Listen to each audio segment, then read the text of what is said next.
Et je remercie toutes les personnes qui nous ont rejoints également pour cette conférence.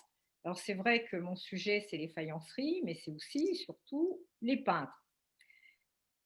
À la fin du XVIIIe siècle, l'essor de la faïence a été considérable en France.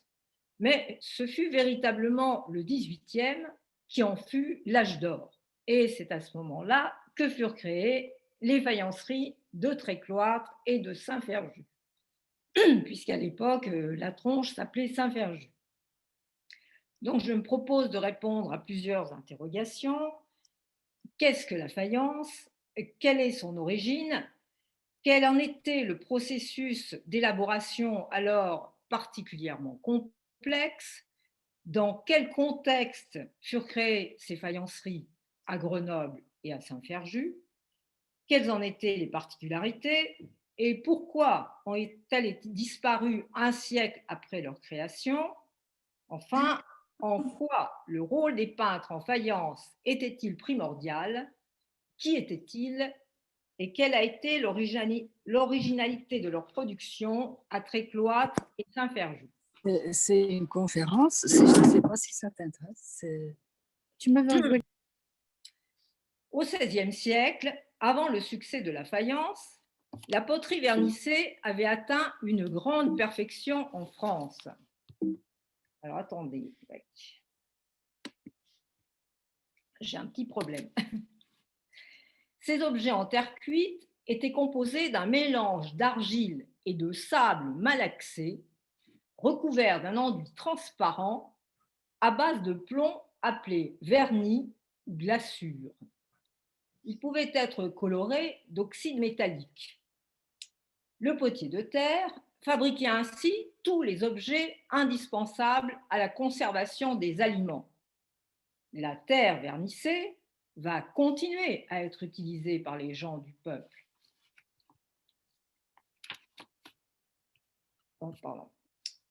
Au XVIe siècle, excusez-moi, je crois que j'ai un problème sur mon... Bon, c'est bon.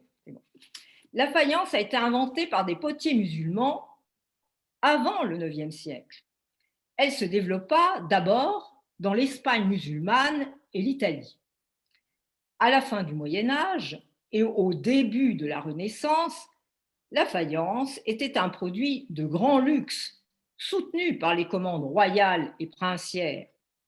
Les artisans, espagnols ou italiens, étaient appelés sur des chantiers prestigieux pour fabriquer carrelage et pavement. Ce ne fut qu'au XVIe siècle que la faïence fut introduite en France.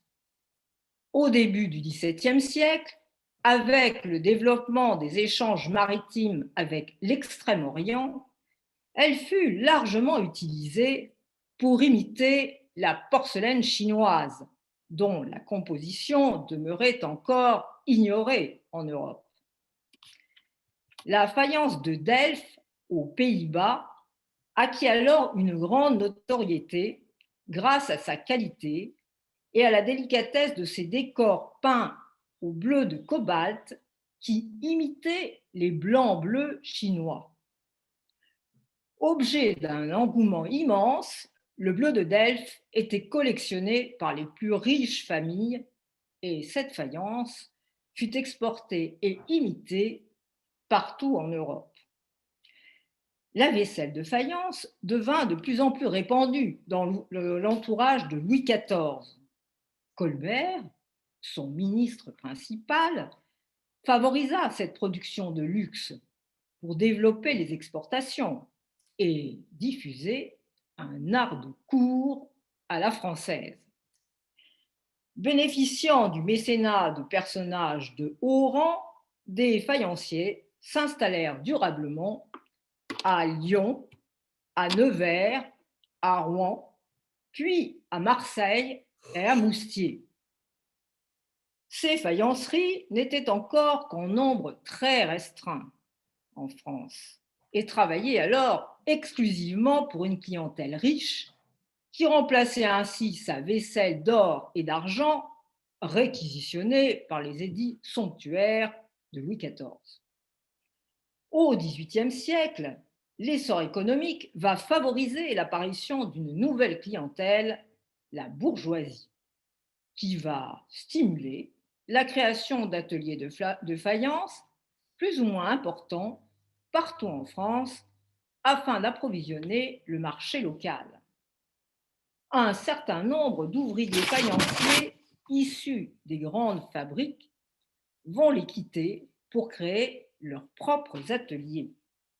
Ainsi, la faïence passa progressivement du statut de produit de luxe à celui de bien de consommation courante. La faïence tient son nom de la ville italienne de Faenza, où elle fut rendue célèbre. C'est une poterie de terre cuite à base d'argile émaillée ou vernissée, ordinairement à fond blanc. La nature de l'enduit recouvrant la terre cuite est différente de celle des poteries vernissées. C'est une glaçure à base de silice et de plomb rendue opaque grâce à l'ajout d'un oxyde d'étain, d'où son nom d'émail stannifère. Après cuisson, l'émail constituait un fond blanc qui cachait la couleur de la terre, donnait une surface glacée, brillante et rendait la pièce étanche. La blancheur des pièces de faïence permettait d'accueillir un décor peint et coloré avec des couleurs obtenues à partir d'oxyde métallique. Les décors ont évolué en fonction de la mode, du goût de la clientèle, mais aussi des innovations techniques. Peintres et maîtres faïenciers, souvent itinérants, transmettaient leur style d'une faïencerie à l'autre. Les premiers décors des faïences de Lyon et de Nevers au début du XVIIe siècle furent influencés par les motifs de trophées, de grotesques, ces figures fantaisistes et caricaturales, et de scènes de l'histoire antique. Sous le règne de Louis XIV, les décors de faïence s'inspiraient de ceux de la vaisselle métallique. Ce style français était composé de motifs ornementaux, faits de rinceaux, d'arabesques et de lambrequins. Ce sont des motifs qui ressemblent à des draperies. À Moustier, on s'inspira alors du peintre Jean Bérin, qui associait ces motifs à des grotesques encadrés d'architecture fantaisiste.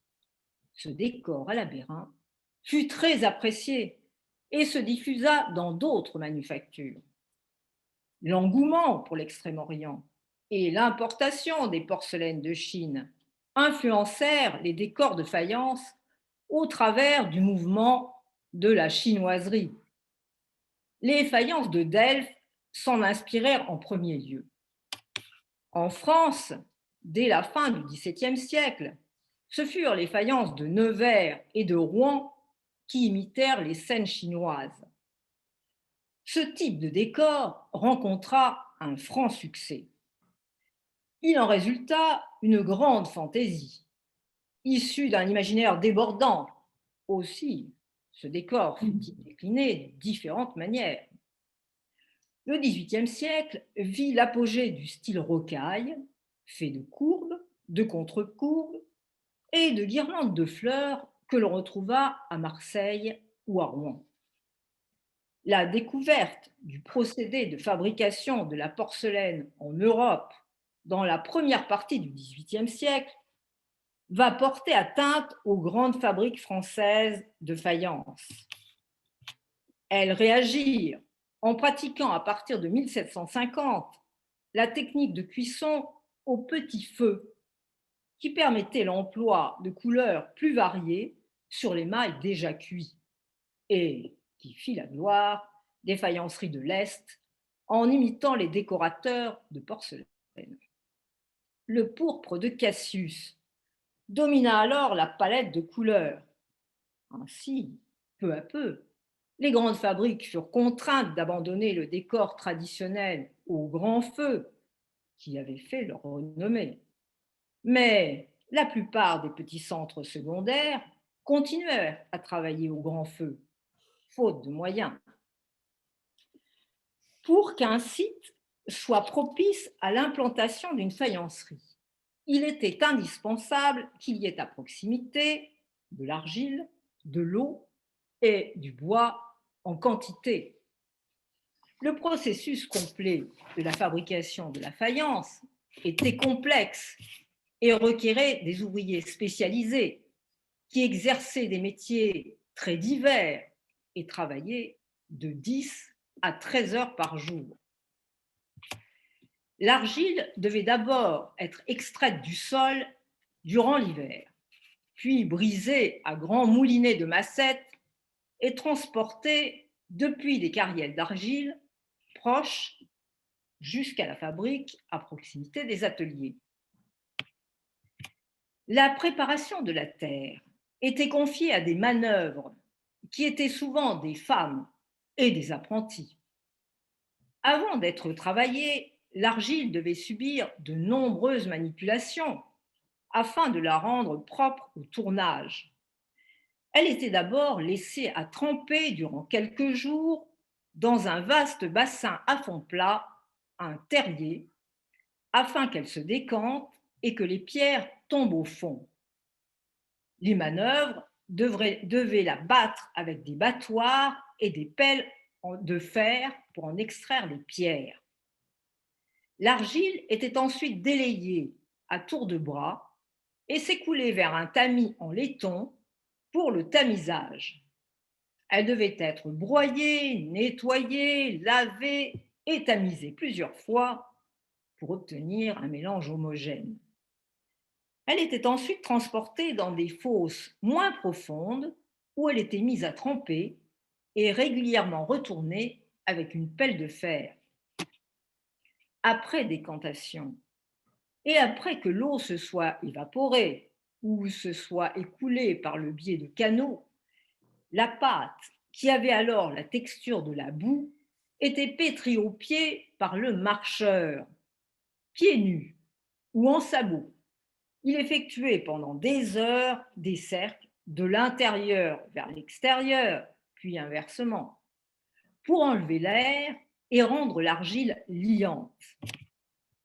Des mottes, des galettes de terre formées à la main étaient ensuite confectionnées, puis rangées et laissées à pourrir plusieurs mois dans des caves à terre. Quelques mois après, et avant de travailler la terre autour, le tourneur devait de nouveau malaxer l'argile pour enlever les bulles d'air. Il la frappait avec une batte tranchante sur un banc à hacher. Le tour devait être bien éclairé et à cette fin était installé près des fenêtres. Le tourneur plaçait un bloc de terre sur la girelle afin de lui donner la forme désirée. C'était l'ébauchage. Grâce à la vitesse de rotation, le tourneur, avec ses doigts humides, centrait sa boule d'argile, puis il la creusait. D'un simple paquet de terre mouillée, la chose prenait forme sous ses doigts glaiseux. Après un premier séchage, les pièces étaient affinées lors du tournassage et le tourneur réalisait alors les finitions. Il fallait ensuite coller les parties fabriquées séparément, comme les anses. Le tourneur était payé à la tâche et travaillait avec un aide qu'il rémunérait. C'était souvent un rôle dévolu à sa femme. Les pièces de forme, comme les plats, les assiettes, les carreaux de poêle, étaient imprimées dans un moule en plâtre. C'est la technique dite de l'estampage. La terre était aplatie au rouleau avant d'être placée dans ces moules d'une main bien humectée d'eau. Les formes classiques des plats étaient pour la plupart calquées sur l'argenterie ancienne. Les pièces façonnées étaient déposées sur une planche. Lorsque celle-ci était entièrement occupée, un ouvrier la plaçait en équilibre sur son épaule et l'emporter vers le séchoir, l'été à l'extérieur, sur des barres de bois. Le four était un compartiment rectangulaire, voûté dans sa partie supérieure. Il était composé de 2 chambres superposées. Il se trouvait généralement dans un bâtiment annexe, en raison des risques d'incendie. Après séchage, c'était la phase de l'enfournement. L'ouvrier spécialisé, nommé encasteur, installait en les empilant les différentes pièces dans le four de façon à ce qu'elles ne se touchent pas. Les assiettes étaient séparées par des supports, les pernettes, et les pièces de forme étaient incluses dans des casettes, des enveloppes de terre réfractaires qui les protégeaient des coups de feu et de la cendre et assuraient une cuisson plus régulière. Plus les pièces étaient variées, plus l'enfournement était long. L'opération, une fois terminée, l'ouvrier fermait hermétiquement le four en élevant un muret de briques. La cuisson s'effectuait en 2 fois. La première cuisson, après séchage des pièces, se nommait le dégourdi. Les bouscatiers avaient livré le bois qu'ils avaient récolté, mis en fagots, et qui allait servir à la cuisson. Le foyer dans lequel on enfournait le bois se trouvait décalé en partie basse du four. Les chauffourniers chargeaient le four en fagots. La température augmentait progressivement pour atteindre entre 700 et 1000 degrés. Elle était contrôlée à l'œil et aussi à travers des regards pratiqués dans la paroi du four. Les chauffourniers surveillaient et enduraient ces chaleurs extrêmes. Le temps de cuisson dépendait des pièces exécutées. La chaleur devait augmenter progressivement pour que les pièces ne cassent pas à cause du choc thermique. La cuisson était calculée en quantité de bois brûlé. Elle pouvait durer de 30 à 36 heures. Chaque fournée demandait environ une toise de gros bois et 400 fagots. Une épaisse fumée noire s'élevait très haut au-dessus de la cheminée du four et recouvrait le quartier environnant. Quelques heures après la cuisson, les cheminées étaient fermées pour que la poterie ne refroidisse pas trop vite. On laissait le four s'éteindre lentement. Aussi, le refroidissement complet pouvait-il durer plusieurs jours. Après le défournement, l'argile était devenue cassante et poreuse. Les pièces cuites étaient alors appelées biscuits. Le biscuit devait ensuite être plongé dans l'émail, un composé d'oxyde de plomb qui fond à la cuisson et d'oxyde d'étain qui s'opacifie. La préparation de l'émail était complexe. Le plomb et l'étain devaient d'abord être fondus à très haute température dans un petit four, la fournette. Le produit de cette calcination, qui se nommait la calcine, était alors mélangé avec du sable, du sel et disposé dans un bassin aménagé à l'endroit le plus chaud du foyer. Le mélange devait alors être vitrifié à très haute température. Les blocs d'émail étaient ensuite concassés et très finement broyés à l'eau par la meule d'un moulin à vernis, puis tamisés. Enfin, les particules fines obtenues étaient brassées avec de l'eau dans des baquets. Lors de l'émaillage, chaque pièce était plongée pour un bref passage dans le bain d'émail liquide. Dès la sortie, les biscuits étaient blancs. Ils devaient être égouttés et séchés. Il fallait encore exécuter les retouches de l'émail. L'eau, une fois absorbée par le biscuit poreux, la surface était recouverte d'une fine pellicule semblable à l'aspect de la craie. L'étape suivante était celle du décor.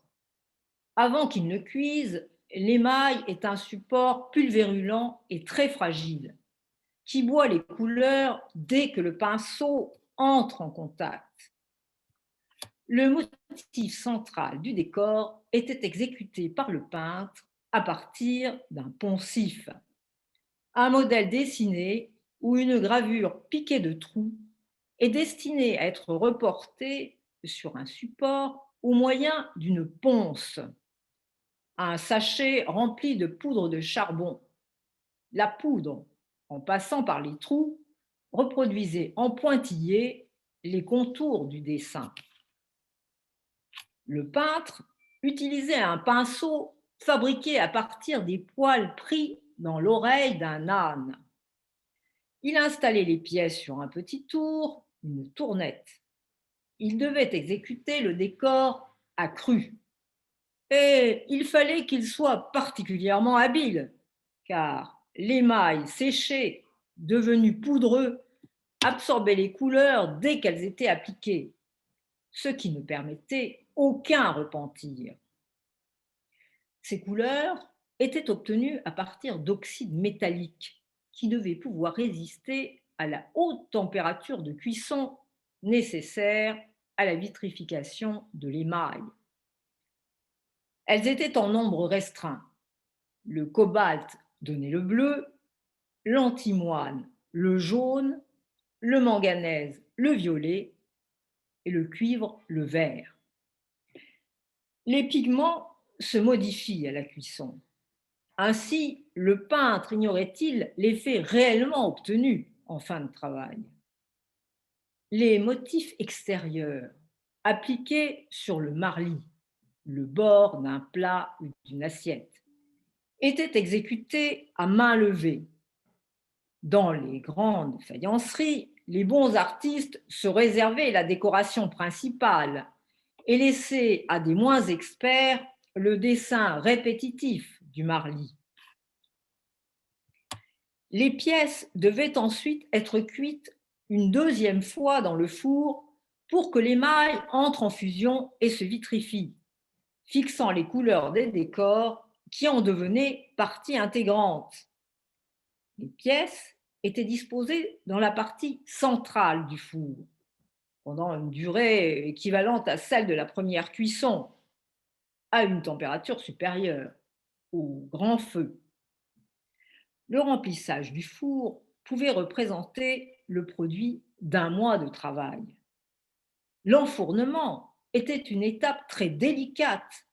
C'est la raison pour laquelle l'encaisteur était le seul habilité à s'en charger, car une cuisson ratée pouvait signifier la ruine d'un atelier. Hop, je vous montre un petit film. On est le 31 décembre. Dans quelques minutes, on saura à quel point l'ambiance sera détendue ce soir.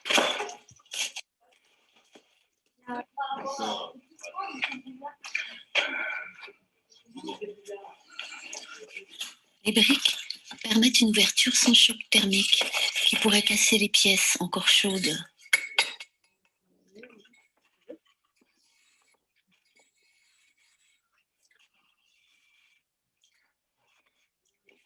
Pas mal. C'est déjà ça. Ouf, les dieux de la céramique sont revenus. Après la cuisson au feu de bois, le défournement était un réel événement qui était fêté par tous les faïenciers et leurs familles. Lorsque l'on brisait le muret de briques qui fermait le four et que les ouvriers découvraient le résultat de leur travail, c'était à chaque fois une surprise. Les faïenciers sortaient précautionneusement les pièces encore chaudes qui brillaient alors d'un éclat incomparable. Chacun d'entre eux examinait les pièces qu'il avait fabriquées et évaluait la qualité de la cuisson. Chaque cuisson pouvait être différente, car le bois est un élément capricieux, impossible à domestiquer, qui est sensible au vent, à la résine du bois, et à tant d'autres paramètres. Dans les débuts du XVIIIe siècle, Grenoble est encore une ville moyenne de 22 000 habitants, qui connut alors un timide essor économique grâce aux communications qui s'étaient améliorées. Sous Louis XV, le commerce fut en plein essor et l'artisanat progressa. Les marchands grenoblois s'adressaient de préférence à Moustier pour s'approvisionner en faïence. Les transports lourds empruntaient l'Isère navigable jusqu'au Rhône, mais il était périlleux de transporter des objets particulièrement fragiles, en partie par voie d'eau et en partie sur des charrettes tirées par des chevaux sur des mauvais chemins. Les voituriers par eau étaient souvent victimes d'avaries ou de naufrages qui entraînaient la rédaction par des notaires de procès-verbaux destinés à se couvrir auprès des marchands. Et il y avait aussi beaucoup de casse dans les charrettes, d'où l'idée des marchands de créer des fabriques sur place. Il est impossible de comparer les faïenceries de Grenoble et de Saint-Ferjus à celles des grands centres, car elles employèrent peu d'ouvriers. À titre d'exemple, en 1791, les fabriques de Rouen emploient 400 ouvriers, alors que la Tronche, à son apogée, emploiera 28 ouvriers dans 2 ateliers. Leur clientèle est avant tout celle des bourgeois, artisans et commerçants. En 1754, l'intendant du Dauphiné, de Laporte, estimait qu'il sortait 4000 pièces par an environ de l'atelier de Trécloître et autant dans celui de la Tronche d'en haut. Un état général des fabriques de 1767 indique que chaque faïencerie effectuait 24 fournées en moyenne par an. En 1787, Goix, inspecteur des manufactures du Dauphiné, chiffra la production annuelle de la Tronche à 10 000 pièces par atelier. La production avait largement doublé en 30 ans et le chiffre d'affaires avait quintuplé. La plus grande partie de cette marchandise était commercialisée dans les boutiques de la ville ou déballée les jours de marché sur la place Grenette. Un marché exclusivement consacré à la faïence et à la poterie apparut au Jardin de Ville dès 1780. C'est dans le mémoire de l'intendant de Laporte de 1754 qu'il est fait mention de faïencerie pour la première fois à Grenoble. Depuis 14 à 15 ans, on commence à faire de la faïence dans cette province. Il y a 2 fabriques établies aux environs de Grenoble. La plus ancienne est restée longtemps languissante. La faïence y était pesante et mal faite. Celle qui s'y fabrique aujourd'hui est meilleure et se débite bien. Il s'agissait de la fabrique du faubourg Trécloître. Antoine Récomte, un marchand faïencier de Grenoble qui possédait une boutique place Grenette, décida en 1735 de faire une demande afin de créer une fabrique de terre de faïence. La création est apostillée favorablement par le substitut du roi et par l'intendant général, sous réserve que l'atelier soit situé suffisamment loin des maisons pour ne pas causer d'incendie ou d'autres dommages. Le 27 février 1736, un arrêt du Conseil du roi accorda au sieur Récomte un privilège pour 15 ans avec le droit de couleur. La fabrique est alors installée faubourg Trécloître, en deçà de la porte du même nom, sur un terrain appartenant au père Carme, aux côtés des peigneurs de chanvre et des tanneries. En 1738, Antoine Récomte s'associa avec Édouard Roux, peintre en faïence, et Jean-Baptiste Chez, bourgeois, tous 2 originaires de Moustier. C'est après un séjour à Alcora, en Espagne, puis à Moustier, qu'Édouard Roux s'installa à Grenoble. Il fit venir de Moustier plusieurs peintres en faïence, dont son beau-frère, Joseph Timothée d'Aléric. En 1747, à la mort d'Antoine Récomte, sa fille vendit à Édouard Roux les parts de son père.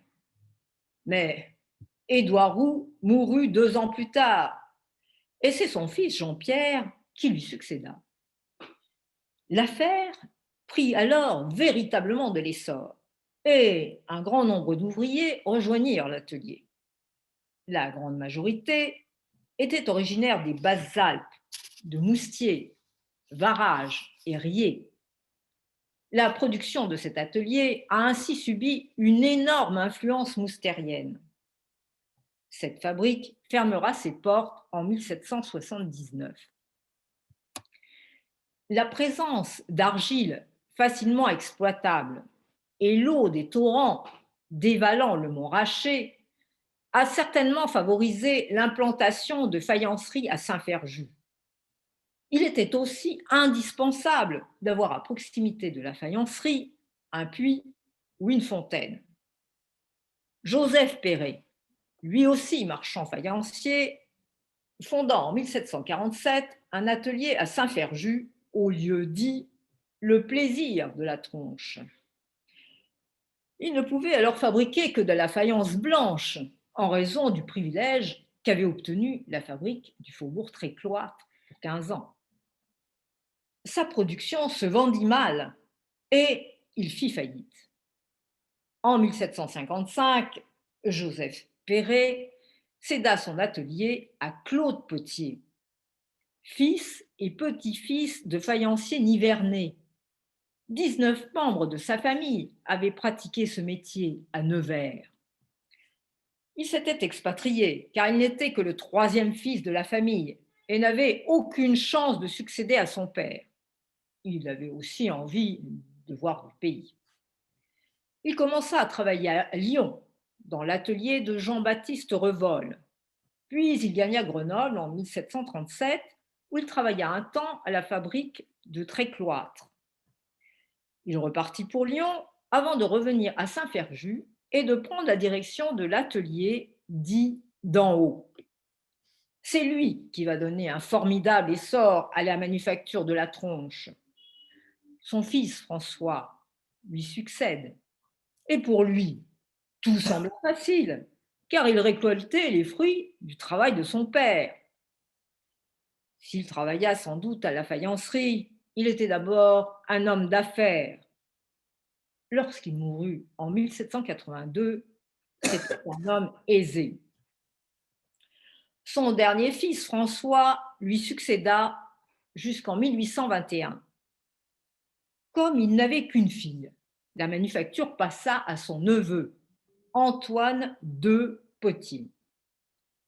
Ainsi, la fabrique d'en haut a d'abord subi l'influence décorative des fabriques de Nevers. Il y a en effet un lien de parenté dans les décors polychromes à fleurs et à grotesques de Nevers, ceux des ateliers Revol de Lyon et l'atelier de la Tronche. La tradition nivernaise se modifie au contact d'ouvriers venus de Moustier, de Marseille, de Strasbourg, pour aboutir à un style que l'on peut qualifier de style grenoblois. En procès avec sa cousine au sujet du bail de la faïencerie, Antoine II fermera la manufacture en 1830. Alors que la fabrique du faubourg Trécloître était en déclin, le fils aîné de Claude Potier, Antoine, qui travaillait avec son père, décida de fonder un nouvel atelier. Il ne s'agissait pas pour lui de rentrer en rivalité avec la fabrique d'en haut. La date d'ouverture correspondait, à 3 ans près, à la date de fermeture de l'atelier du faubourg Trécloître. Il y avait donc une clientèle à récupérer et des ouvriers expérimentés à embaucher. Antoine Potier acheta une maison située à la Petite Tronche, au pied des vignes. L'atelier était à proximité de la route reliant Grenoble à Chambéry.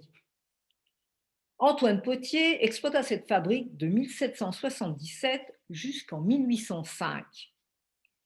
Les décors étaient inspirés par ceux de l'atelier d'en haut, mais l'exécution était inférieure à celle de l'atelier paternel.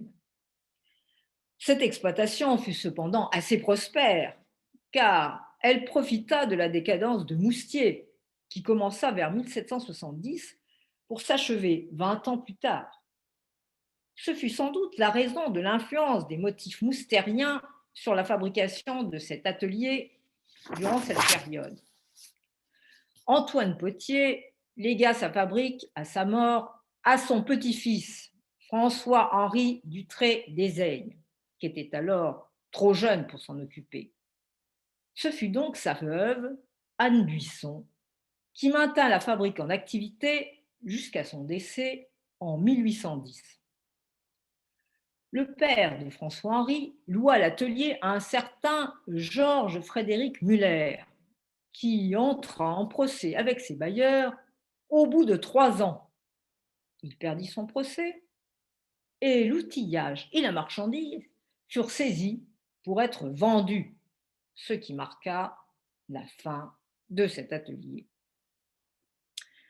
La surface blanche, immaculée de la faïence était un véritable support pour un décor, à l'égal des gravures et des tableaux, dont certains servirent de modèle aux peintres faïenciers. Nombre d'entre eux étaient de véritables artistes, car la qualité des pièces dépendait de celle du peintre. La sûreté des traits, l'harmonie des motifs représentés font la différence avec certaines productions un peu naïves. Les peintres faïenciers donnèrent aussi libre cours à des particularités locales. Jusqu'à la fin du XVIIIe siècle, les faïenciers se déplaçaient beaucoup. L'apprentissage durait 5 ans. Et une fois qu'il était terminé, les faïenciers allaient exercer leur métier dans différents centres pour effectuer leur compagnonnage durant encore 5 ans supplémentaires. Peu d'entre eux étaient admis à la maîtrise, car il fallait payer un droit très élevé. Au cours de leur voyage, ils emportaient avec eux leurs procédés de fabrication, leurs habitudes, leur matériel et leurs décors fétiches. Comme l'imitation des décors à succès était partout la règle, le répertoire des peintres ne cessait de s'enrichir au fur et à mesure des contacts qu'ils avaient dans d'autres ateliers.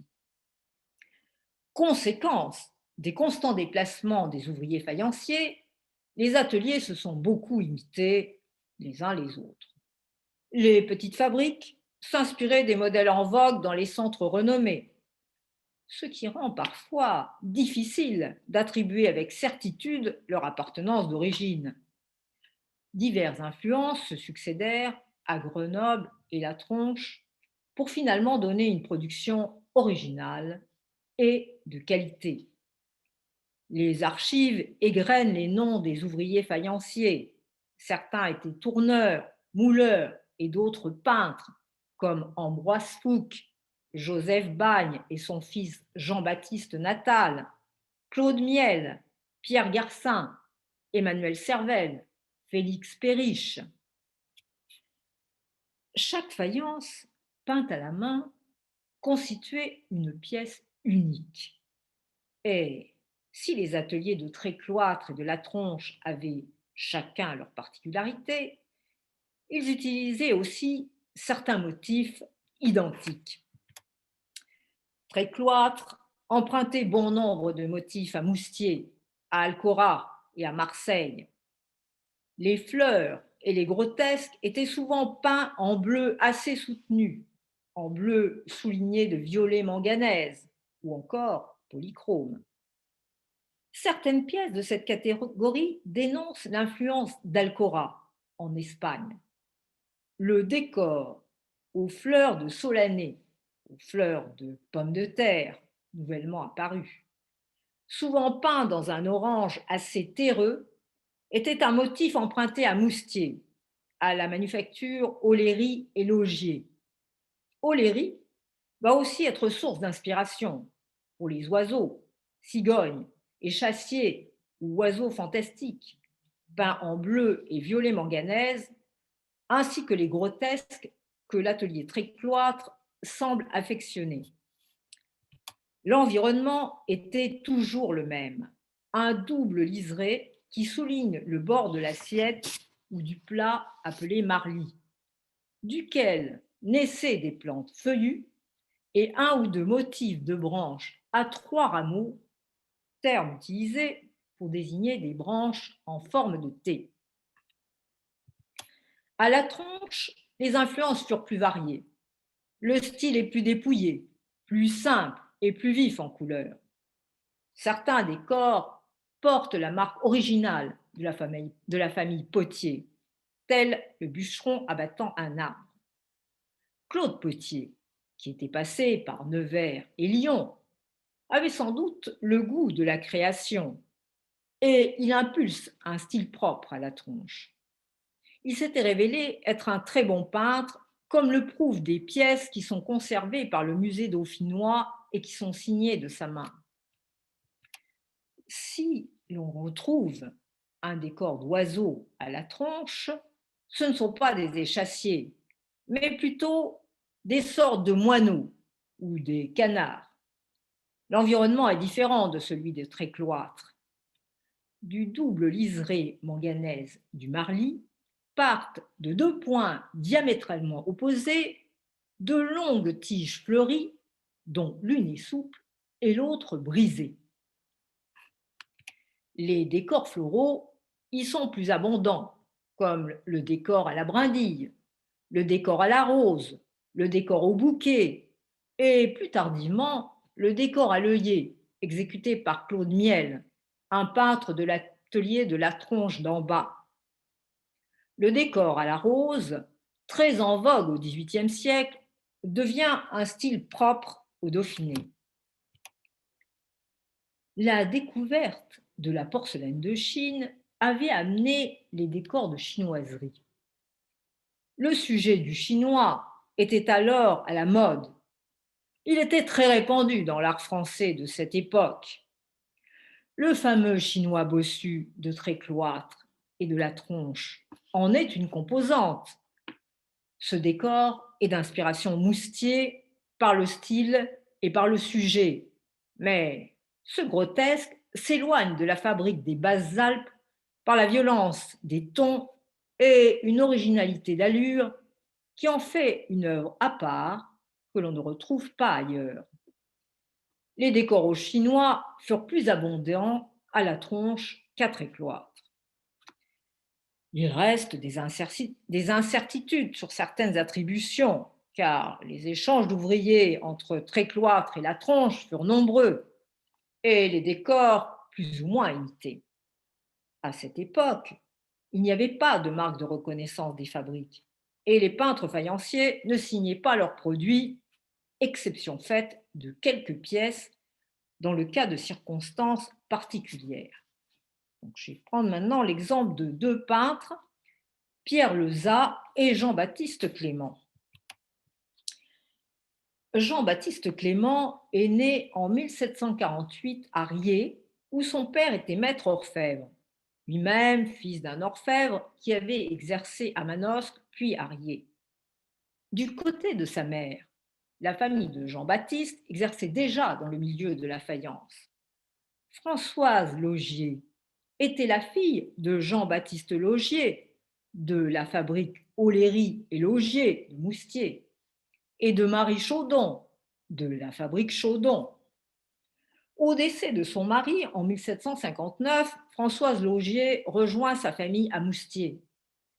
Sans doute, Jean-Baptiste Clément a-t-il fait son apprentissage dans la fabrique de son grand-père Laugier, puis de son oncle, qui en avait pris la direction.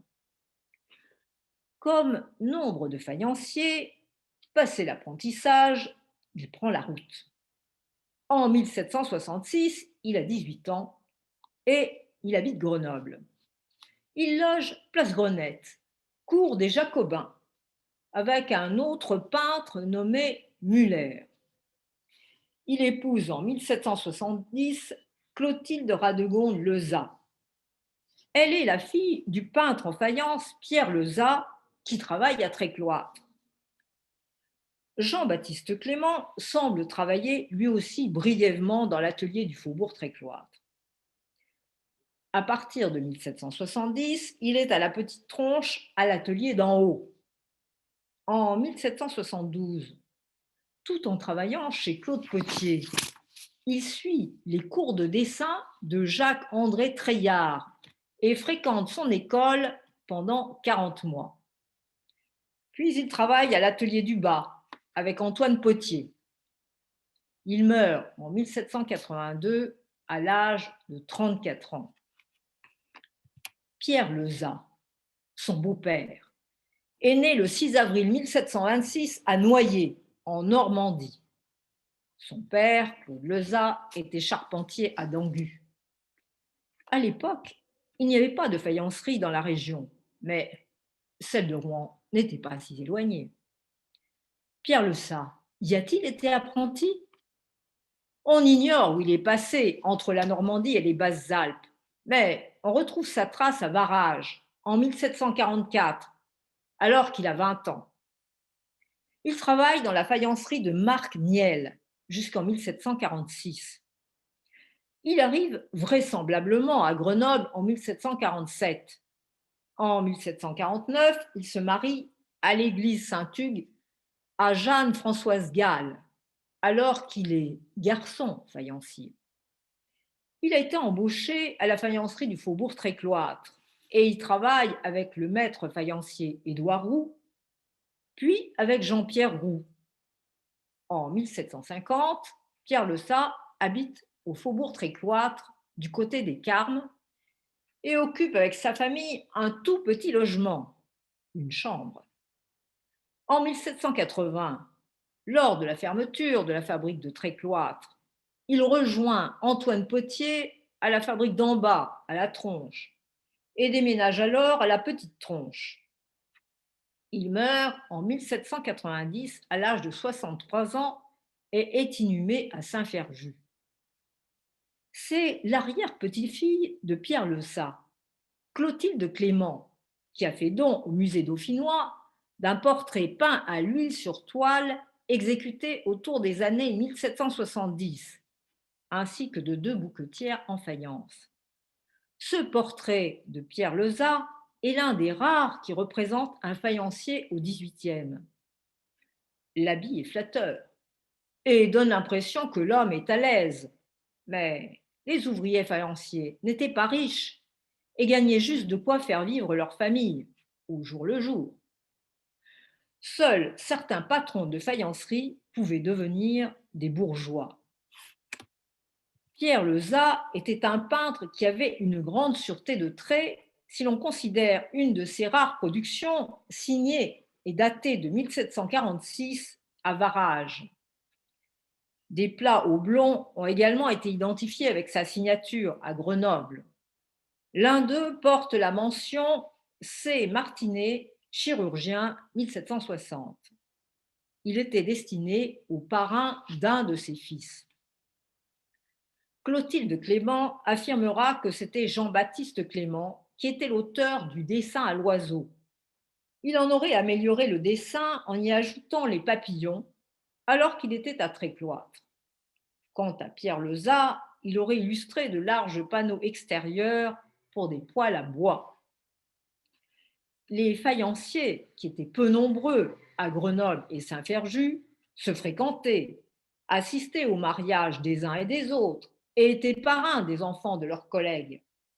Pierre Lezat était le beau-père de Jean-Baptiste Clément, et tous deux passèrent de Trécloître à la Tronche, emportant avec eux les motifs qui leur étaient propres. Tous deux étaient également passés par les fabriques des Basses-Alpes. Si l'on considère cet exemple, il n'est donc pas étonnant que certains décors se retrouvent d'une fabrique à l'autre. Le développement de la porcelaine, qui se poursuivit durant le XVIIIe siècle, resta réservée aux classes riches. Mais elle concurrençait cependant les grands centres faïenciers vis-à-vis de cette clientèle. Et surtout, à la fin du XVIIIe siècle, d'autres céramiques suscitèrent l'engouement, comme la faïence fine. Née en Angleterre à la fin du XVIIe siècle, jusque-là peu répandue en France, la faïence fine y arriva en masse à partir de 1786, au moment où le traité de commerce avec l'Angleterre favorisait son entrée. Contrairement à la faïence tannifère, la faïence fine avait une pâte blanche ou légèrement ivoire grâce à la composition spécifique de l'argile. Elle n'avait donc pas besoin d'être recouverte d'émail pour devenir blanche. Et surtout, elle était très bon marché. Pré-cuite, elle était décorée, puis recouverte d'une glaçure transparente à base de plomb. Alors que le prix des matières premières augmentait, en particulier le plomb et l'étain, les grandes faïenceries traditionnelles, Nevers, Rouen, Lille, Moustier et Marseille, avaient du mal à se moderniser. La Révolution entraîna des bouleversements économiques qui marquèrent le coup d'arrêt de la production de la faïence. La plupart des fabriques connurent alors les pires difficultés et fermèrent. Comme elles écoulaient leurs marchandises localement et que la faïence qu'elles fabriquaient n'était pas un objet de luxe et était présente parmi toutes les couches sociales, les faïenceries de Grenoble et de Saint-Ferjus ne furent pas impactées de la même façon.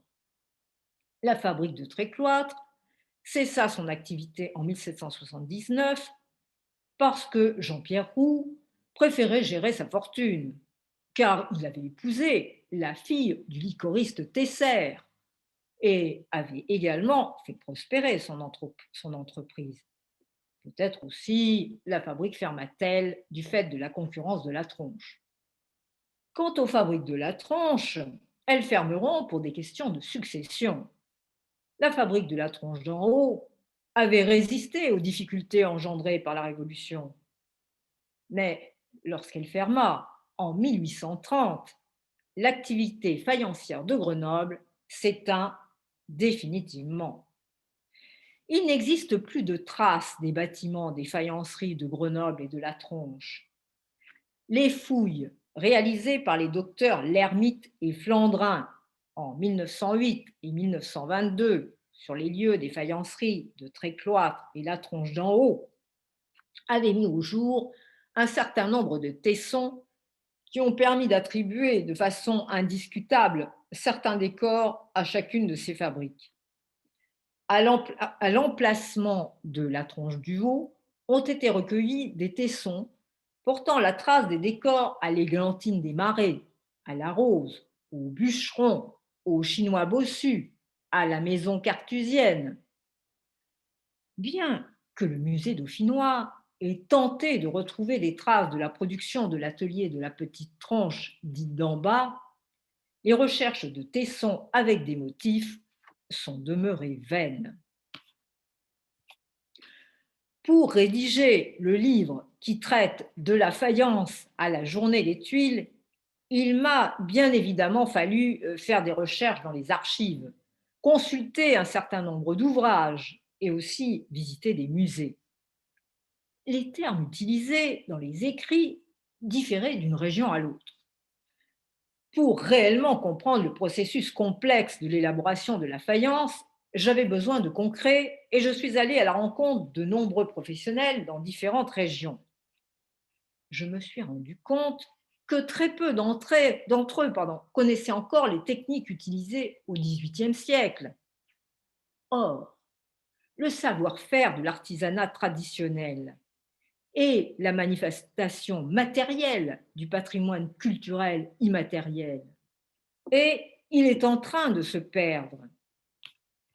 Les fours à bois ont pratiquement tous disparu et les rares exemplaires qui existent encore aujourd'hui ne sont pas protégés car ils ne sont malheureusement pas considérés comme relevant du patrimoine. Seuls quelques particuliers en ont conservé. Mais jusqu'à quand? Je vous remercie de votre attention.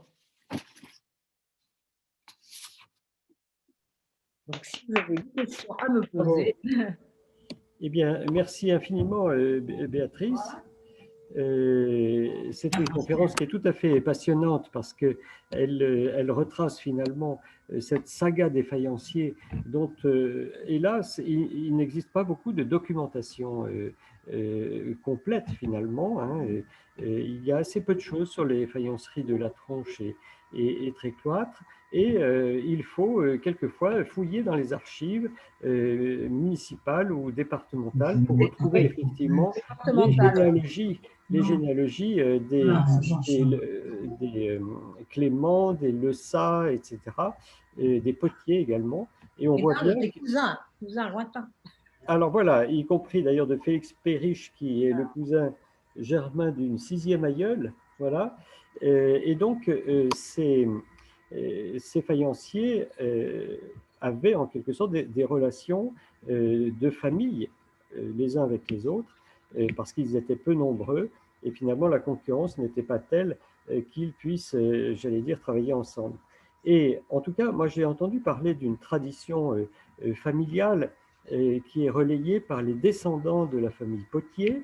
J'en ai rencontré un qui est maire d'une petite commune Il n'est plus maire, hein. de l'Isère, voilà, et qui m'expliquait que tout à l'heure tu évoquais les 2 brindilles qui décorent le bas des assiettes de La Tronche, dont l'une est sinueuse et l'autre est brisée.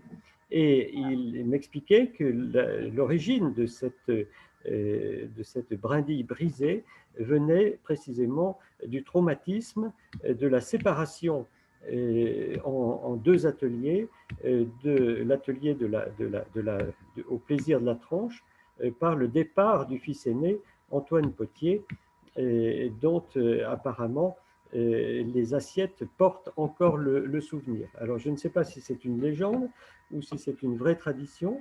Enfin bon, ils n'étaient pas en concurrence quand même. Hein, alors. Oui, enfin peut-être que si tu veux, le fait que le fils aîné quitte l'atelier paternel peut-être était lié aussi à des désaccords familiaux, j'imagine. Hein. En tout cas, je ne pense pas. Hein, pense pas.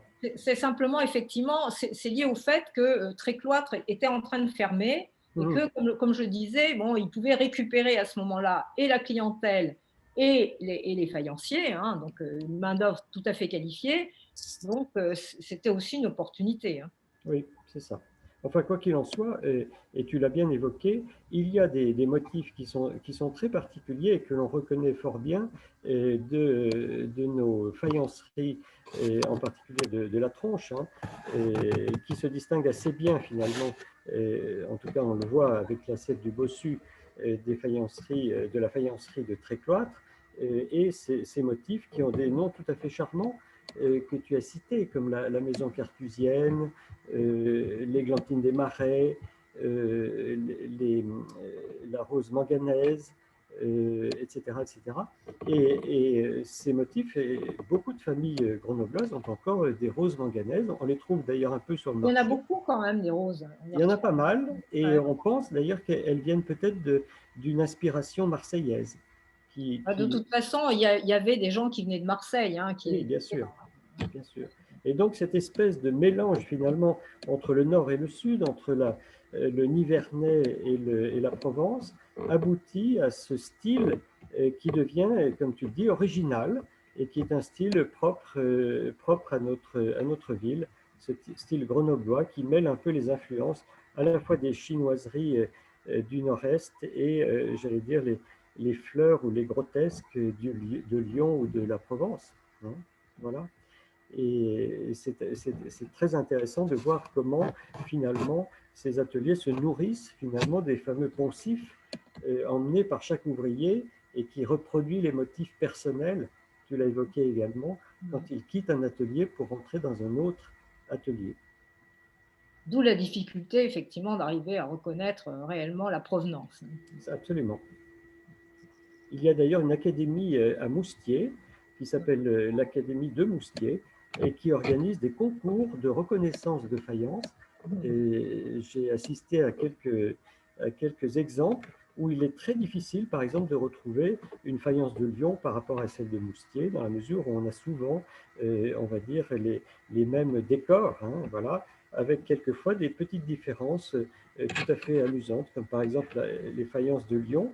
Et on a beaucoup de ce qu'on appelle des joueurs au palais, c'est-à-dire des petits grotesques qui jouent avec l'ancêtre du jeu de la pétanque, avec une terre plus lourde que la faïence du Moustier.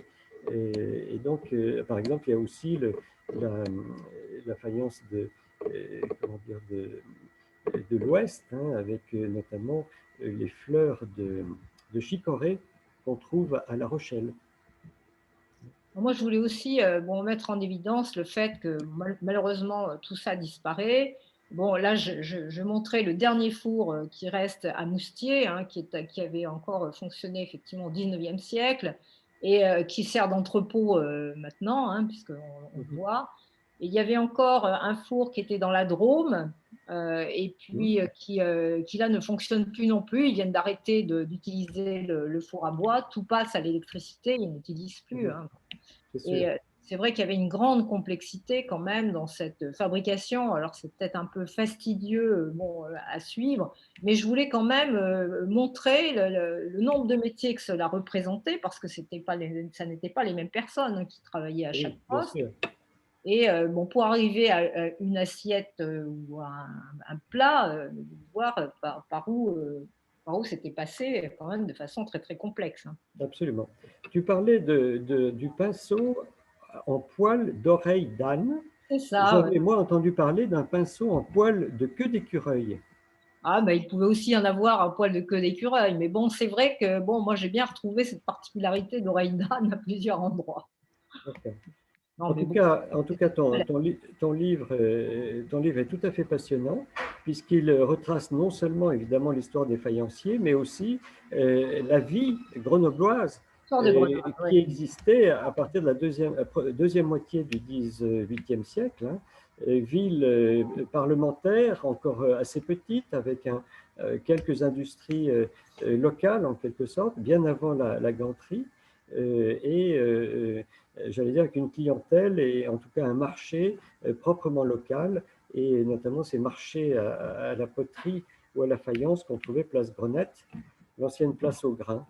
Et quand même, elle existe toujours, celle qui a été créée en 1780, hein, le marché, la poterie là, oui. Au Jardin de Ville. Bien sûr, oui, absolument. On l'oublie quelquefois. Hein. Ouais, mais c'est une fois par an, mais il existe encore. Ah oui, absolument. Voilà, et en tout cas, c'est une très belle conférence, mais j'imagine qu'il y a des questions parmi nos 53 participants. J'y répondrai avec plaisir. Oui, vous m'entendez? Donc on va les écouter. Oui. J'ai pas ma photo, moi. Ah, bon, tant pis. Vous m'entendez? Oui. Bon, très bien. Bonjour à tous et merci pour cette très belle conférence. J'habite le Var, mais je suis originaire de la région grenobloise et je ne savais pas du tout qu'il y avait eu des faïenciers à Grenoble. Donc, c'est une belle surprise. Et puis, je voulais aussi vous faire deux petites, on ne peut pas dire ça des remarques, mais bon. Riez, en fait, c'est Riez, le Z se prononce. Ah, voilà, je me posais la question, merci. Merci. Et puis, Varage est dans le Var. D'accord. Et donc, pas dans les Basses-Alpes, en fait. Hein. Voilà. C'était juste mon petit commentaire, mais bravo, c'était passionnant. Merci. Alors, c'est vrai que ces faïenceries ne sont pas très connues. Hein. Il y a beaucoup de gens à Grenoble qui me disent ne pas les connaître. Bon, c'est vrai qu'il reste quand même une trace à la tronche quand même. Il y a une salle de concert hein, qui s'appelle la faïencerie. Il y a eu à un moment donné une potière qui s'était installée à la tronche, qui en est repartie. Bon, elle faisait surtout quand même, elle était surtout peintre, hein, mais bon, elle reproduisait les motifs anciens du XVIIIe siècle. Bon. Donc je crois qu'elle est à la Côte Saint-André maintenant. Mais c'est vrai que c'est très mal connu, ces Ah oui. faïenceries, hein. D'autant que, bon, dans un certain nombre d'ouvrages, on parle de beaucoup de faïenceries et on saute carrément les nôtres. Voilà. Voilà. Oui, oui. Moussier, Marseille, Nevers, Mmh. l'Alsace, Voilà. Mmh.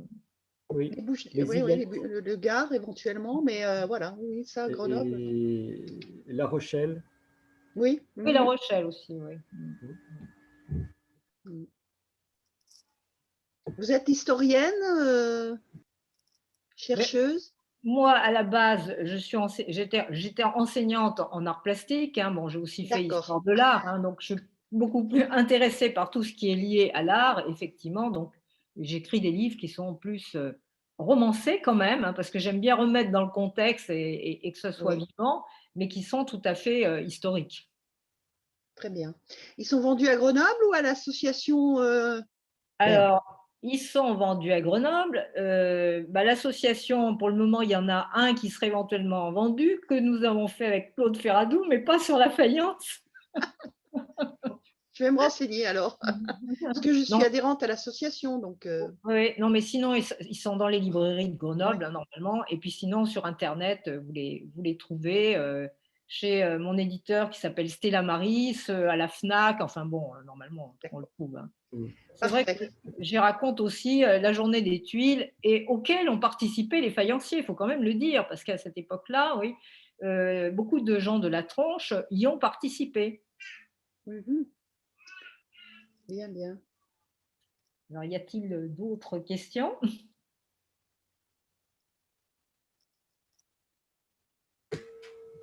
Voilà.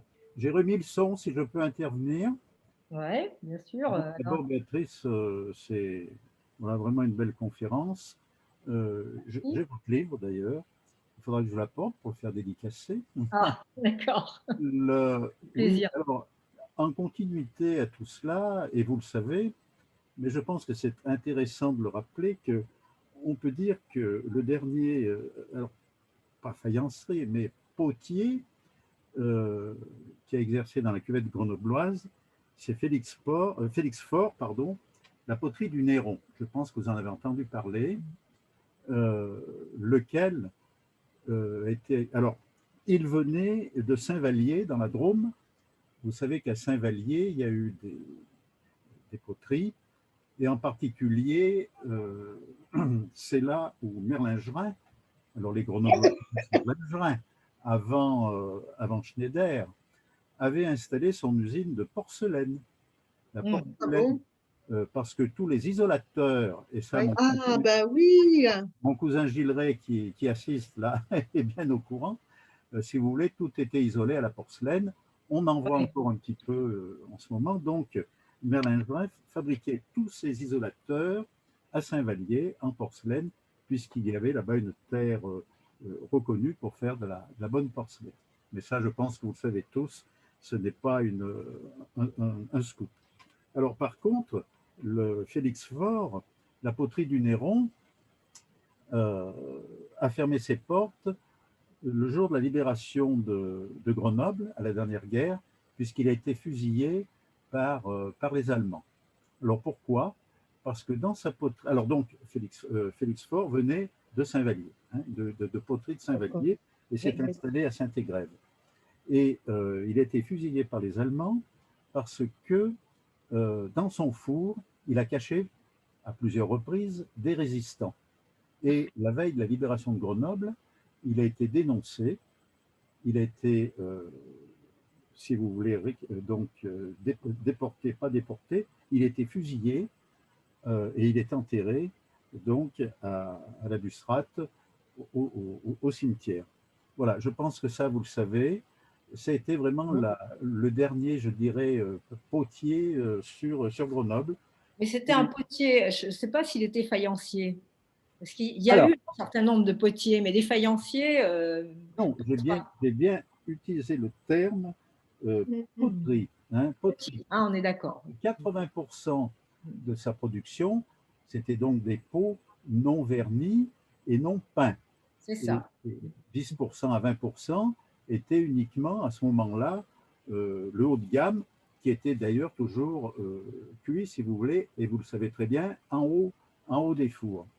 Bon, je crois que c'était intéressant à signaler. Et puis la poterie tout au long du XXe siècle, il y en a eu pas mal dans notre région, en particulier à Chirins. Et je crois d'ailleurs que quelqu'un viendrait ouvrir un atelier de poterie à Chirins. Voilà, c'est donc un complément, mais bien entendu, ça n'a jamais eu l'art, si vous voulez, de la tronche ou de trécloître. Hein. Non, mais il y a eu un certain nombre de potiers, effectivement, qui ont continué. Hein. Je crois d'ailleurs, peut-être que Claude pourrait en parler, mais Félix Perriche, il est parti des faïenceries, il a ouvert un atelier de poterie derrière. Donc, il y a un certain nombre, ils ont repris mais en tant que potier et plus en tant que faïencier. Oui, tout à fait. Avec de la poterie et de la poterie non décorée, en fait. Voilà. Si, ils ont fait, mais c'est ce que je disais, ça représentait au maximum 10% de leur production, et c'était surtout réservé pour les apothicaires. Oui, oui. Les pots à pharmacie, oui. Voilà. Pour les plantes. 80% de la production, c'est vrai, qui était faite, donc, oui. était pour tout courant. Hein. Si vous voulez la poterie de Chirins, vous en trouvez encore. Bon, moi j'en ai parce que bon, c'était le pays de mes ancêtres par là-haut, mais c'était toute la poterie faite pour les ustensiles de tous les jours. Hein, Oui, tout à fait. Les vases, les cruches pour mettre le lait, etc. etc. On a un autre centre de poterie assez connu, qui est plus récent évidemment que les faïenceries de la Tronche, et qui est la poterie de Vif.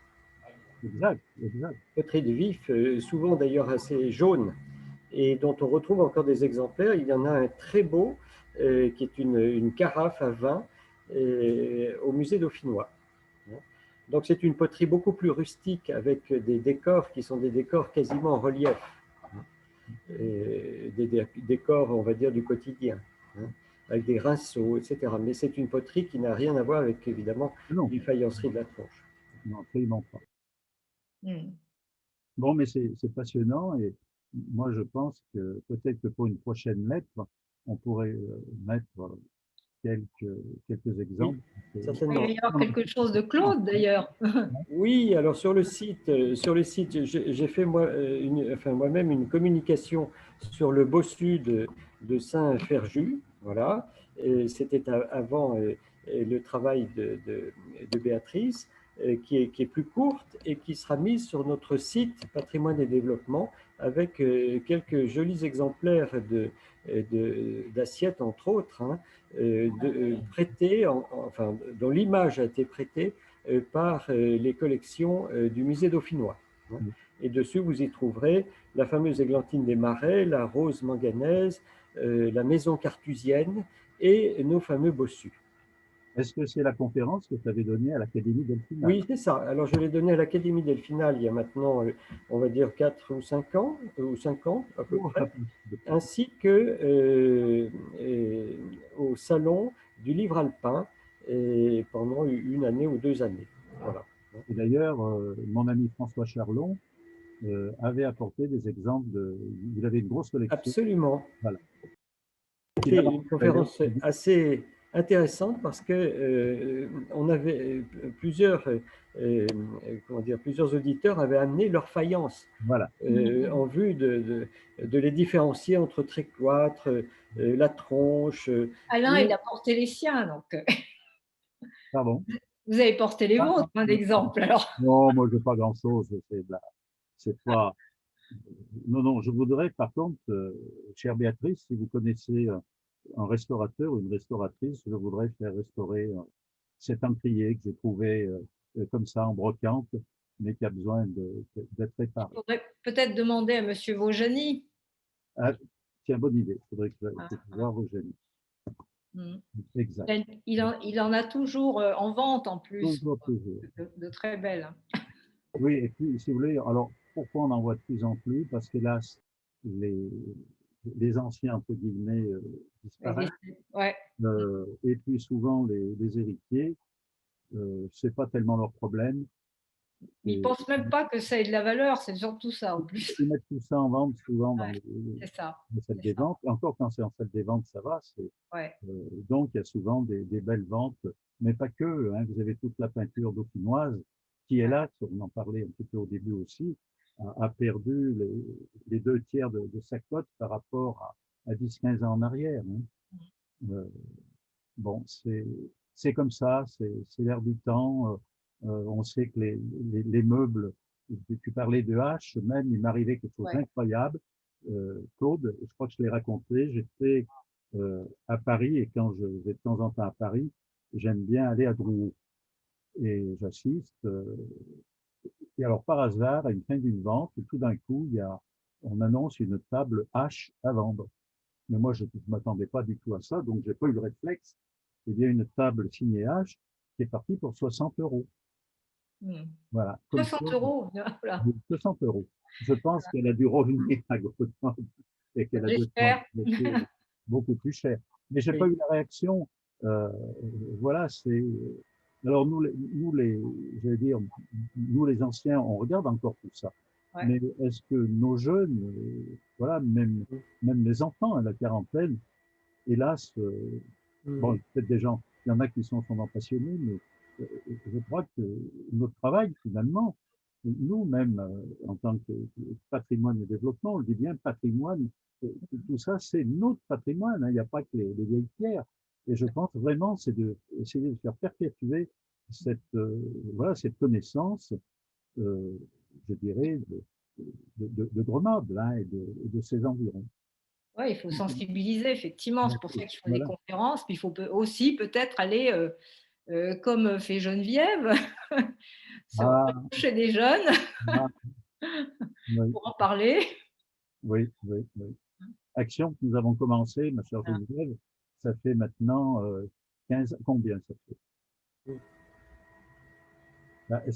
J'étais On président. n'entend pas Geneviève, là. Hein, j'étais président. Ça fait 9 ans que je ne suis Ouais. plus président patrimoine et développement.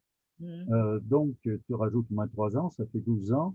Voilà, que tu fais ce travail extraordinaire entouré d'une équipe qui, fort heureusement d'ailleurs, je sais qu'il y a des jeunes qui t'ont rejoint au CES, qui est, je pense, quand même le fer de lance actuel de notre association. Et puis espérons qu'après le confinement, ben, tu vas pouvoir reprendre tout ça vraiment voilà, Ouais. d'une façon très active. Alors, il y a d'autres choses à faire. Malheureusement, on ne peut plus rien faire, nous, puisque les faïenceries ont carrément disparu. Mais c'est vrai qu'il faudrait absolument pouvoir protéger, ailleurs, ceux qui restent encore, parce que là, on perd carrément, je dirais, un savoir, un savoir, et puis pouvoir véritablement. J'ai eu vraiment du mal à trouver des fours. Hein. Ah oui, Ça a été très difficile. mais alors à Moutier, il y a encore de la faïencerie qui fonctionne. Ah, mais la faïencerie, elle ne fonctionne plus du tout avec des fours à bois. C'est Ah oui, tous des fours électriques. Hein. Il n'y a plus de four à bois. Il y en a un seul, qui est celui que je vous ai montré, qui sert de dépotoir à un endroit où c'est un gîte. Hein. Mais c'est des fours électriques maintenant. Voilà, maintenant, ils sont tous avec des fours électriques partout. Mais vous savez, Le rendu n'est pas le même. il y a quelque chose qu'il faut regarder aussi, qui était en voie de disparition, et fort heureusement, maintenant, dans nos campagnes, on en reprend conscience, c'est tout ce petit patrimoine, et je pense aux fours. Les fours, dans un village, les fours qu'on appelait Four à pain. les fours à pain, les fours à nous, ont failli tous disparaître. Hein. Ouais. C'est depuis une dizaine d'années que, ça y est, les gens ont pris conscience de la valeur patrimoniale des fours à pain et les remettent en service. Le dernier, dans l'agglomération grenobloise, à Champagné, vient d'être mis en service il n'y a pas si longtemps que ça, il y a 2 ans. Et d'ailleurs, avec l'aide de la Fondation du patrimoine, nous avons apporté notre concours pour aider. Vous en avez juste à 300 mètres là de chez moi où je suis. Donc, si vous voulez, sur Bresson, à Bresson, vous avez encore 3 fours qui ont été entièrement rénovés, qui fonctionnent. Et régulièrement, le pain est fait dans les fours de Bresson. Alors tout ça, c'est le patrimoine. Voilà, ce petit patrimoine. Vous savez que pratiquement, il n'y a plus dans les villages, beaucoup de villages avaient donc le maréchal Ferrand. Eh bien, vous savez qu'il y a bientôt plus de forges. Ça devient, alors, à Pinceau, par exemple, il y en a une qui sert de modèle, mais là aussi, petit à petit, ça disparaît. Tout ça, c'est notre patrimoine qui s'en va. Quant à la ganterie, puisqu'on a évoqué la ganterie, rendons un grand coup de chapeau à notre ami Jean Straseri, qui a sa nouvelle boutique maintenant, vous savez, donc, qui est le dernier gantier à Grenoble à fabriquer des gants, qui est en plus, c'est lui qui est le président de l'industrie du cuir en France, voilà, qui perpétue la tradition. Et j'espère qu'il va arriver à faire ce musée de la ganterie qu'on veut faire depuis si longtemps. C'est en bonne voie. Mais vous voyez, chère Béatrice, vous avez tout à fait raison. Voilà, je crois que notre rôle, c'est effectivement de continuer à faire vivre tout cela pour nos enfants, pour nos petits-enfants. Autrement, dans quelques années, la mémoire sera complètement perdue. On n'aura plus que des objets en plastique, des choses comme ça, fort utiles sûrement, mais où il n'y a plus de savoir-faire. Et une des missions de la Fondation du patrimoine, entre autres, c'est justement d'aider l'artisanat de façon à conserver des artisans, des tailleurs de pierre, des couvreurs, des charpentiers. Voilà, tout ça, c'est important. Et dans notre belle ville de Grenoble, car Grenoble est une très belle ville, eh bien, souhaitons qu'on arrive justement petit à petit, par notre présence, à faire comprendre à nos élus, de quelque bord qu'ils soient, peu importe, l'intérêt à préserver le patrimoine, c'est honorer le travail qu'ont fait nos anciens, et puis c'est finalement, c'est aller dans le sens de l'écologie, sachant qu'il faut sûrement mieux restaurer pour réhabiliter et réutiliser que de casser et de faire des barres en béton. Ouais.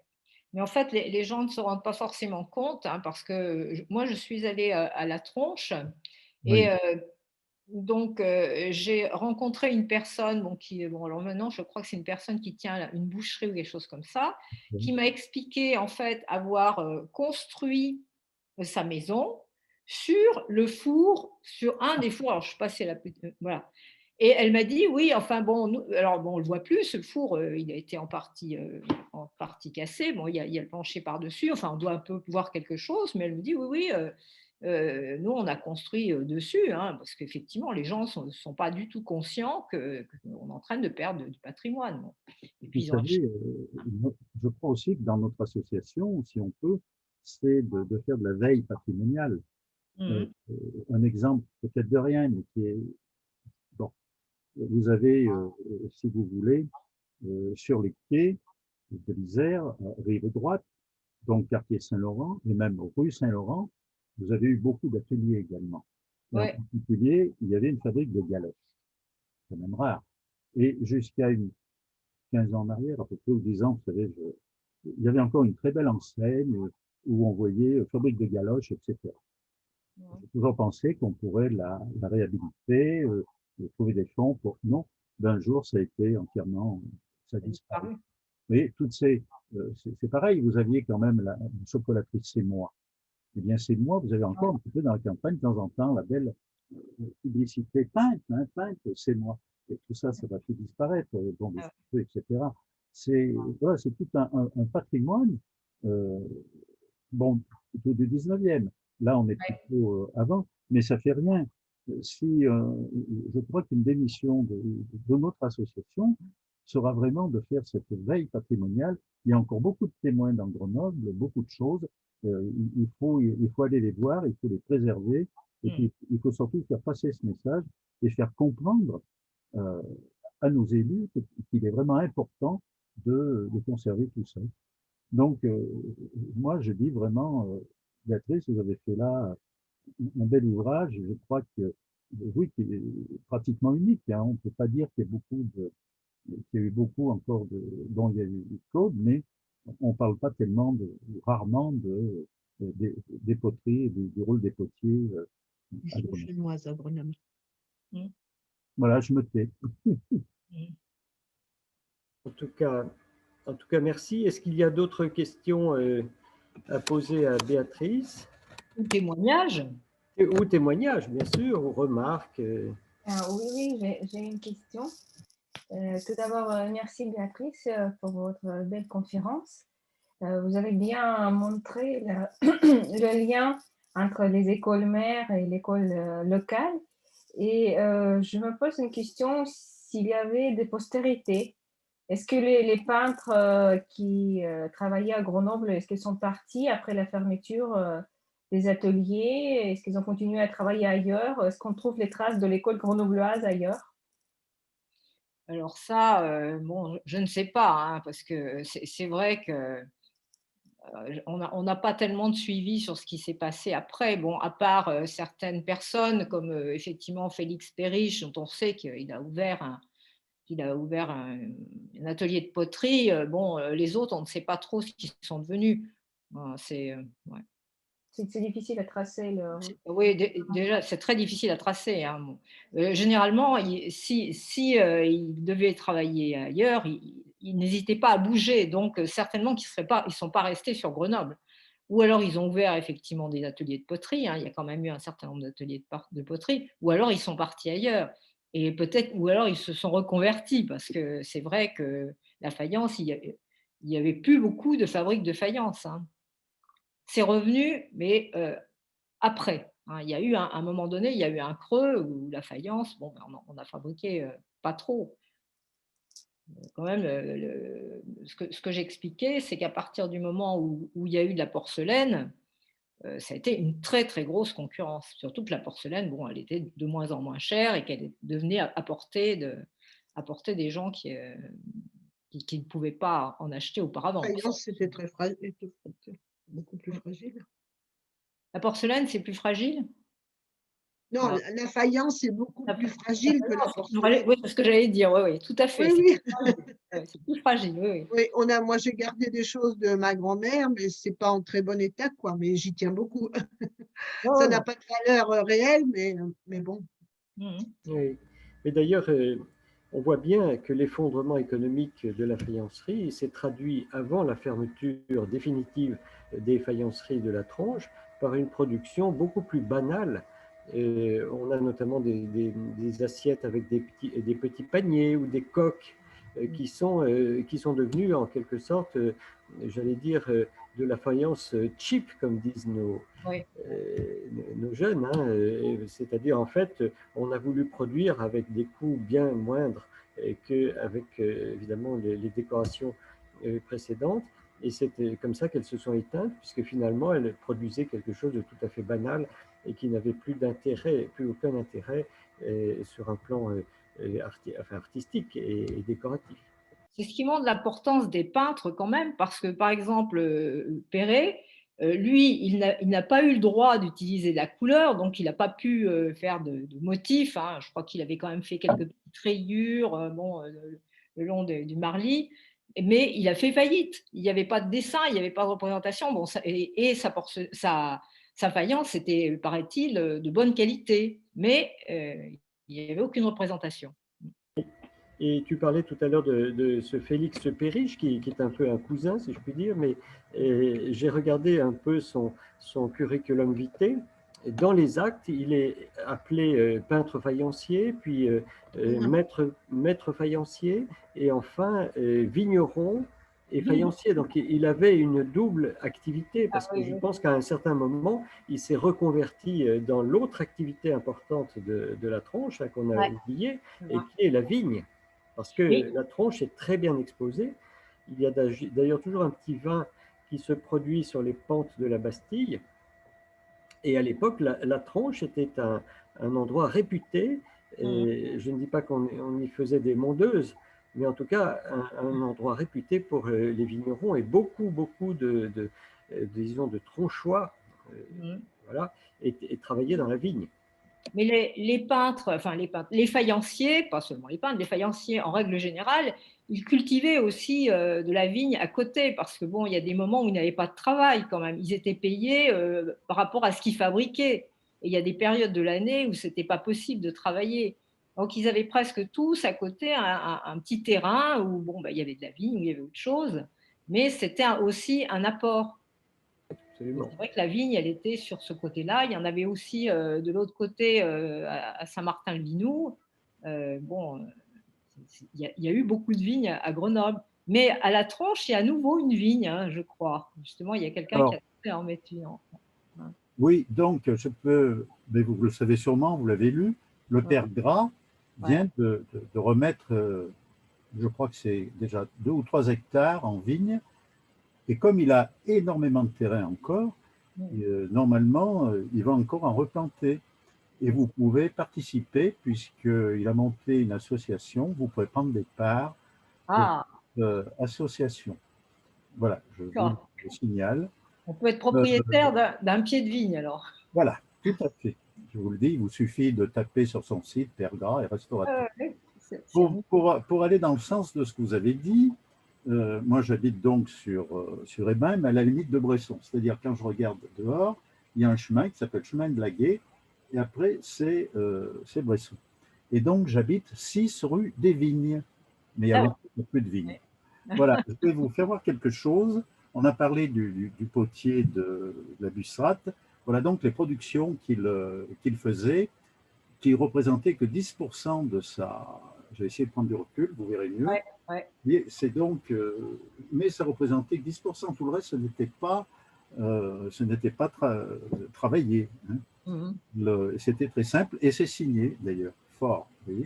C'est très dur à trouver des poteries en état, il n'y en a presque plus. Alors, les poteries de Chirins, vous les connaissez, les voilà. Alors, c'est spécial parce que vous avez une espèce de granité fait avec des petits grains. Alors là, je peux vous dire que la poterie de Chirins, c'est dans des états, on en voit dans les vides-greniers, mais c'est dans des états épouvantables. Moi, pour en trouver une en bon état, il a fallu que je remue ciel et terre, un tas de caisses, c'est tout ébréché, c'est tout cassé. Donc, ça pourrait peut-être être intéressant si un jour, à Patrimoine et Développement, on peut refaire des ouvrages, peut-être en partant justement de... Ça serait bien qu'on refasse quelque chose, voilà, oui. et qu'on continue avec un petit peu tout ce qui s'est fait. Et puis, Vif aussi, tu en as parlé, ça peut être un travail intéressant à faire.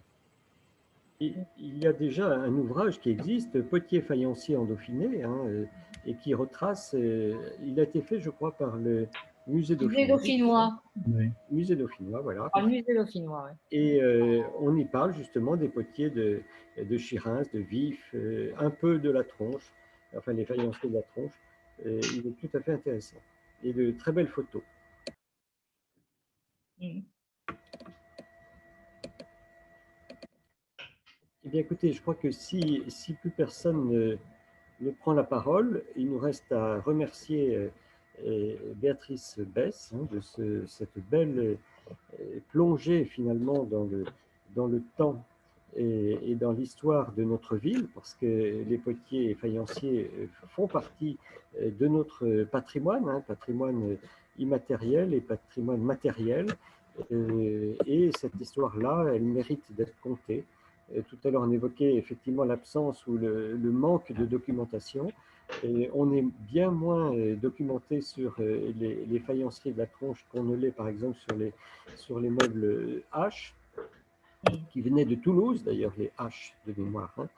Voilà. Et je pense que pour revenir un peu à notre association et à ses missions, Alain Robert en parlait tout à l'heure, il s'agit véritablement pour nous de réactiver ou de remettre en valeur finalement ce petit patrimoine qu'on appelle le patrimoine vernaculaire, hein, vernaculaire, mais qui est à la fois du patrimoine évidemment de pierre, mais aussi du patrimoine immatériel, et que ce soit d'ailleurs des ouvrages, de l'écrit, d'anciennes biographies ou d'anciennes monographies, et aussi bien sûr tout ce qui est artisanal, parce que ça fait aussi partie finalement de notre patrimoine commun. Et il est vrai que dans la région grenobloise, on va dire la culture du patrimoine n'est pas aussi développée. C'est comment dire, c'est une litote par rapport à d'autres villes. Et je pense qu'il y a cet éveil au patrimoine, et Geneviève Vennereau pourra en parler très longuement. 5000 élèves, comment dire, c'est le chiffre qu'elle avait donné, qui ont été sensibilisés finalement grâce au CUS, cette commission d'intervention des établissements scolaires au fil des ans. C'est vraiment un des fleurons de patrimoine et développement.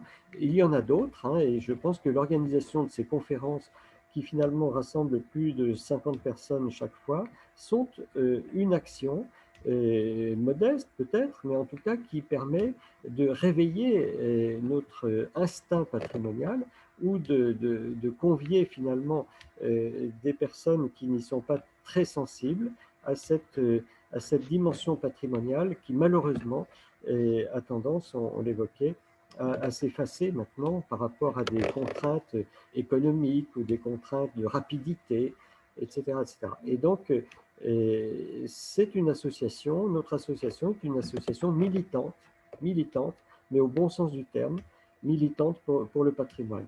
Et j'en profite, puisque c'est l'époque des cotisations, pour inviter bien sûr tous nos amis à, j'allais dire, à contribuer d'une manière ou d'une autre, mais pas seulement par des cotisations, mais aussi par des apports ou de la documentation ou de l'implication aussi dans les journées du patrimoine, on le voit bien, à cette espèce disons, de réveil du patrimoine.